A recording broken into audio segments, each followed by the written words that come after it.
তো একটু ভয় লাগতেছে। কম বলছে চায় তো একটা মশারিও রেখে দিতে পারতাম। আর কালকে ধরো আমাদেরকে ফ্রিজ টেলিভিশন এসব দিয়ে গেল, পরশু দিন গাড়ি দিয়ে গেল, আমাদের লাভ হতো না বলো? হ্যাঁ, তোমার তো গাড়ি বাড়ি সব দিবে তাই না? শোনো, এদের কাজই এইটা। এরা দান খয়রাতের নামে প্রতিদিন এই কম্বলি মানুষটা দিবে, আর কিছু কোনোদিন দিবে না, বুঝতে পারছো? আর এই যে ভিডিও করে নিয়ে গেলো না, এই সোশ্যাল মিডিয়াতে ছাড়ে, তোমার আমার মান সম্মান থাকবে? হ্যালো রাহেলা, এদিকে এসো। আসছে।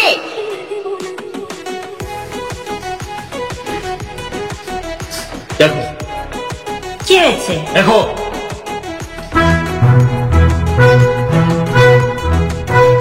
তোমার এই দাম্ভিকতা আর মিথ্যা অহংকারের জন্য ছেলেটা আজকে আমার পথে ঘাটে ঘুরে বেড়াচ্ছে।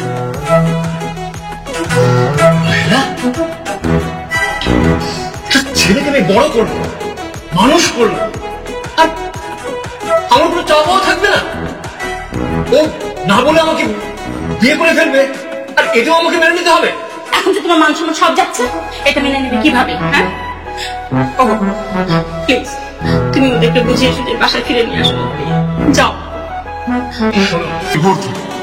তখন সে মনে করে সারা পৃথিবী একদিকে আর তার ভালোবাসা একদিকে।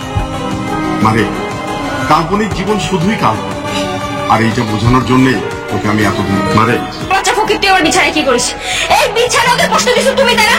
তোমার আমি খাইছি। বেরো এখান থেকে। হ্যালো, আমার অপমান করতেছে।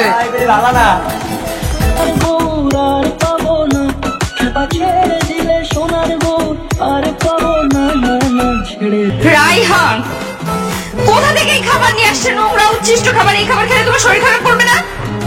বলতেছো তুমি খাবারগুলো একদম ফ্রেশ, স্টিল স্মেলটা ভালো। আমি তোমাকে দেখাচ্ছি, দেখো তুমি একটু স্মেলটা দেখো।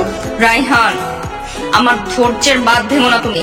তুমি একটু বোঝার চেষ্টা করো। ঠিক আছে, আমি ওর সাথে কথাবার্তা বলে ডিসিশন নিচ্ছি, ওর সাথে যদি একটু কাজকর্ম করি না, তাহলে মাসে শেষে আমি অনেক টাকা ইনকাম করতে পারবো। আমাদের আর কাজ করা থাকতে হবে না। কি বললো তুমি? আসলে আমি চেয়েছিলাম প্র্যাকটিক্যালি তুই জীবনটাকে দেখ, সবকিছু বোঝার চেষ্টা কর। বাবা মারা কখনোই সন্তানের খারাপ চায় না। ভালোবাসার মধ্যে ডুবে থাকা অবস্থায় দেশের হাজার হাজার ছেলে মেয়েরা এরকম একটা ভুল সিদ্ধান্ত নেয় অথবা ভুল পথ বেছে নেয়। তারা আসলে জীবন থেকে সহজ হবে। তুইও এরকম একটা ভুল সিদ্ধান্তের মধ্যেই ডুবেছি। আমি তোর এই ভুলটা ভাঙানোর জন্যই এতদিন চুপ করেছি। কথা হয়ে গেছে, তোদের ব্যাপারে ওর বাবার সঙ্গে কথা বলবো। সত্যি বাবা? হ্যাঁ সত্যি বলছি। বিআই সাহেব, আমি মোহনার বাবা বলছিলাম। কেমন আছেন আপনি? যদি বিষয়টা মেনে নেন, আমরা একটা দিনক্ষণ ঠিক করে একটা ছোট্ট আয়োজনের মধ্যে দিয়ে সবকিছু। আমার একমাত্র ছেলে, ওকে ঘর জামাই করে কি আমি সম্মান নষ্ট করবো না? আচ্ছা শোনেন, আমি রাজি আছি, আপনি একটা দিনক্ষণ ঠিক করেন।